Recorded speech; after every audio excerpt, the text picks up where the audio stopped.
সকাল সকাল করে মা আর বেটু মিলে নিয়ে বসে পড়েছি আজকে পান্তা। কয়দিন ধরে জানো ভীষণ ইচ্ছে করছিল যে একটু পান্তা ভাত খাবো। উফ, যা গরম পড়েছে আর ভালো লাগছে না, তাই ইচ্ছে করে কাল বেশি করে চাল নিয়েছি।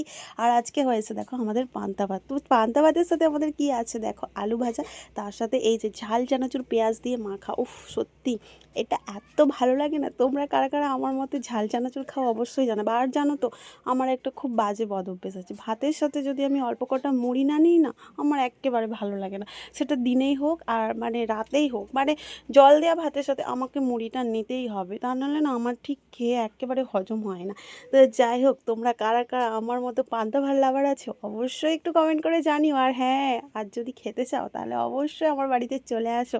এখন আমরা এই গরমের দিনে পান্তা ভাত খাই আর আচ্ছা করে আজকে ঘুম দেবো মা বেটা মিলে। কি বলো তোমরা?